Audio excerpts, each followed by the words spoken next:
let's talk about this transaction, because we've talked about the United States, but more importantly, we've talked about your partner, and Glenn is sitting here to talk about from his perspective. But first, I want to hear from Canopy's perspective. Sure. There's a lot of I would say, information in the market about not only who other U.S. players might have been. So this transaction that we're going to talk about, this complex transaction that gets into both a sequential kind of legalization path of Sure. when the companies will engage. But let's talk about your partner. Yeah.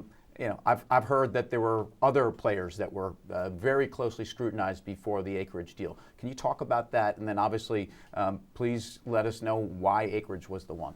Well, I'll say Acreage was the one because we really admired the production platform, the infrastructure, the retail outlets across the U.S. The U.S. is very highly regulated, a very complex marketplace Sure. to navigate, and we felt that Acreage had done a great job in building that infrastructure.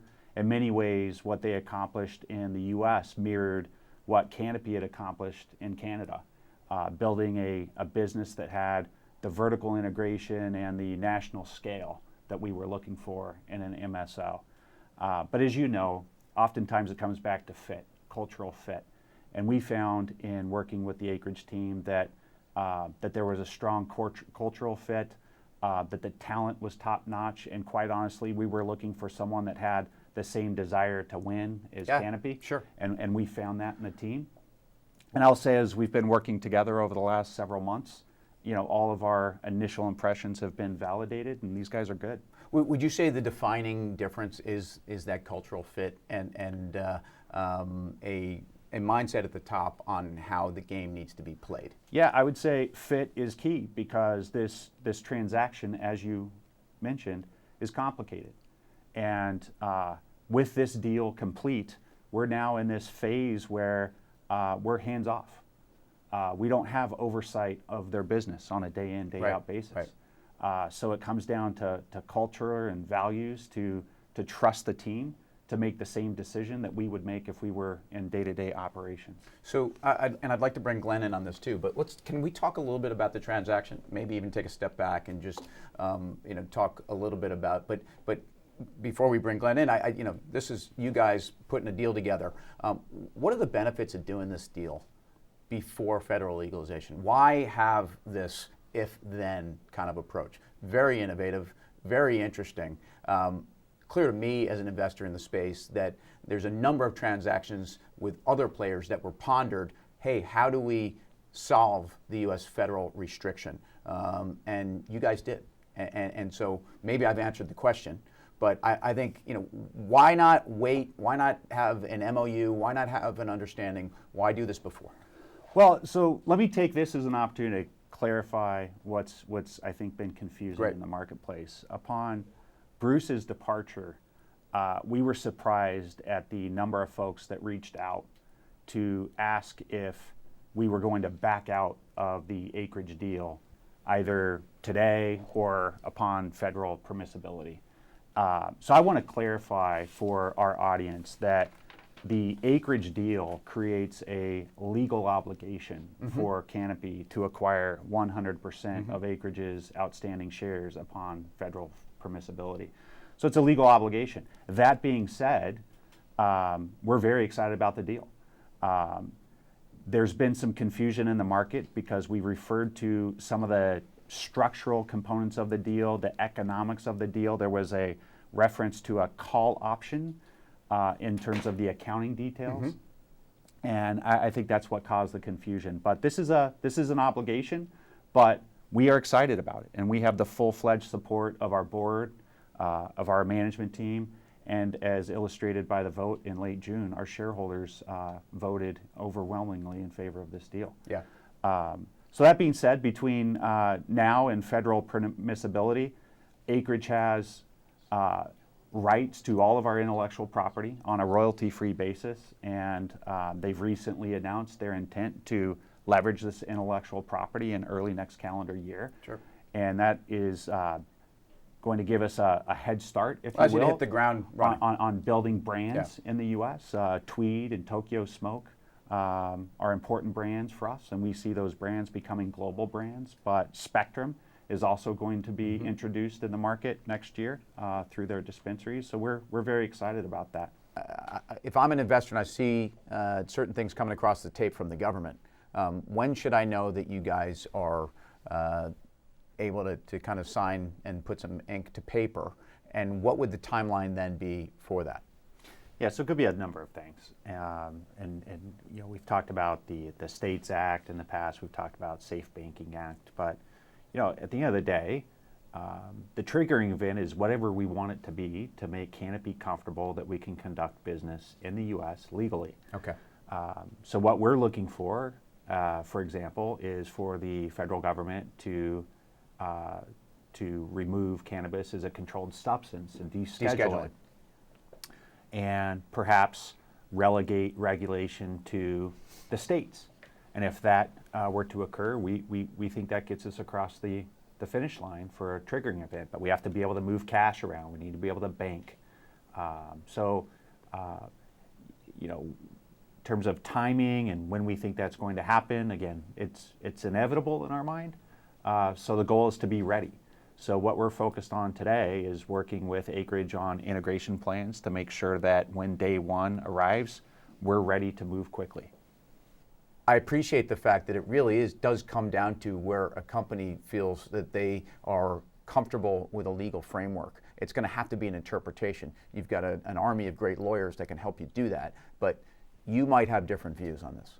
Yeah, so we'll be very coordinated on that because in addition to compliance with our banking requirements and our New York Stock Exchange listing, we also have almost $9 billion in sales that are subject to federal alcohol licensing. That's right. And so we will be very careful in interpreting the triggering event, but I think it's going to be it's going to happen in a way when the federal government moves itself to that place where they're passing legislation. We think it's going to cover it's going to check all of the boxes. We're just seeing that kind of momentum build up behind it already in Washington. Is there anything that could be seen on the headline when the news flashes about SAFE Act and descheduling that could be an additional detail that needs to follow through? Is that, as an investor, is that the headline I want to see to assume that this deal is then going to follow through as it was articulated? Our expectation is that States Act could answer that question. Again, it depends on the legislation and language. But that is our current expectation, that the States Act answers the question of federal permissibility. Frame the transaction real quick, maybe some of the ratios, just so investors can be reminded of this transaction. Sure. As Mike indicated, upon federal permissibility, our Acreage shares exchange into Canopy shares at 0.5818, just to give you the math. Right. So there's a significant opportunity there from a value perspective from our shareholders converting into the Canopy shares. Along with that, we are allowed to issue up to 58 million shares of Acreage's equity, and that allows us to do continued M&A transactions or raise cash to do operations or continue M&A type of events. So there's a lot of financial opportunity, but also, as we said, on a royalty-free basis to use the brands, technology, and IP of Canopy. How does this acquisition fit into the strategy that you saw for Constellation Brands? And I think we'd all love to know is, where were you as a company involved in the decision tree of this transaction with your partner, who you already had been hard at work with for almost a year? We were involved from the beginning. We worked with the Canopy team to conceptualize the transaction. And then we spent a lot of time with our banking partners, our lawyers, and some of the other stakeholders within our universe to just make sure that everyone was comfortable from a compliance standpoint. Right. But man, we love the transaction because if I said that the market in the U.S. could be a $100 billion market, the global market could be a $250 billion market. So that demonstrates how important the U.S. is in this whole thing. Right. And we think what we have now is we're in the process of creating kind of a cannabis ecosystem where we take Canopy's global footprint, we take their production know-how, their medical research, their innovation in R&D. We take their brands, and then they're building out a CBD footprint in the U.S., which will be complementary to the cannabis and THC footprint that Acreage is building out. And we hit a triggering event at some point in time, and we have Canopy with a large balance sheet, this whole ecosystem coming together underneath that. We think post a triggering event, we are really well positioned to be the lead player in the U.S. and globally. I'm curious also where CBD fits into the strategy from as you see it. Obviously, it's the Farm Bill, that legislative act has given CBD maybe more, maybe less than it deserves, but of a space in the industry in the wellness category and a lot of the crossover stuff that might be even more traditional markets for you. Can you help me understand where CBD, as you see the industry for this partnership, fits?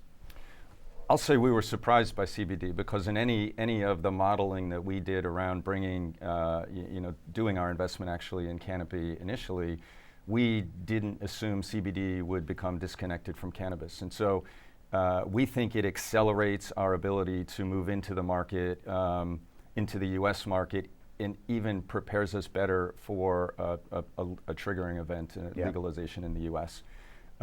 It does have an effect on profitability because we hadn't expected to be investing in the US not even a year after our investment in Canopy, right? So it's changed our algorithm a little bit, but I think it's still a really, it's a really exciting development. It's interesting for me as an investor to look at the transaction between Canopy and Acreage, and at a time when, as an investor, I think that U.S. valuations are being held back by the obvious regulatory constraint. Intuitively, I would therefore think that if I'm a U.S. player, I would want to be, I would want my true north. I would want my ability to kind of reach full valuation potential to be tied to the U.S. environment. Yet the transaction with Canopy is one where you're tethered to essentially a conversion price of their stock, which I don't think I'm going to be talking too far out of school. The reality is that the Canadian valuations have gone well past where I think a lot of people expected them to go, and that might be yesterday's trade. So I'm just trying to understand the thought process of tying your valuation to the biggest Canadian LP with arguably the best valuation. Great news. But federal legalization is going to be a fantastic moment for all of the U.S. players. So just trying to understand the thinking. Well, I guess the question is why now? And the answer to that is when you have a Canopy, a global player, established balance sheet, established pedigree, you want to be part of that organization. And the transaction that we entered into allows us access to the brands, the technology, the IP when we choose to use it. So if you think about it, tethering and partnering with a global player upon federal permissibility, we become part of that global platform overnight. That is a huge opportunity and a unique opportunity that we didn't want to pass up. And then secondarily, the capital that we would have to deploy to conquer other countries, other territories, they're already taking care of that. So our opportunity is a capital save, and that translates to value add for our investors. Secondarily, also from the IP, the technology, and brands that we wouldn't have to develop is another cost savings that we could allocate capital elsewhere to continue to build out our THC footprint in the U.S. And that's our sole focus, is to operate and build the U.S. footprint. So in that sense, that actually, again, back to the valuation, your valuation is really enhanced by the synergies here, and by the first of all, less need for CapEx, OpEx. Correct. Let's be clear. Also, this is an industry spent a lot of money on CapEx that probably was CapEx to nowhere. So having a partner who's already established a lot of these processes, and from a valuation perspective, I think the argument is that maybe you're enhanced by that conversion ratio. No question. That they've already spent the time and the dollars in getting it right or getting it to a better place than we would have starting from ground zero. So it's a great opportunity for us to leverage and benefit our shareholders. Okay, this is going to be a powerful moment for the industry, for perception. So Glenn, let's ask you first on your pipeline into Washington and what you guys see. We had Senate banking hearings recently that I think were very encouraging in terms of where you saw a change in Mike Crapo and some of the powers that be in terms of, the House maybe presumed, the Senate not so much. But anyway, I'll let you talk. Yeah, as we have a lot of connectivity with our board members, whether it's John Boehner or Bill Weld, we do have the ear of Washington, and we do like to make sure we have a chair at that table to have those discussions and helping shape policy, and not only at the federal level, but also at the state level. It's important. As far as a change in federal legislation, we see the House coming to a change around mid-2020, with the Senate then taking that on maybe late 2020 or early 2021. You could see there's definitely momentum shift, right, with all of the polls that we have with Americans. 95% of Americans want a medical cannabis program in their state.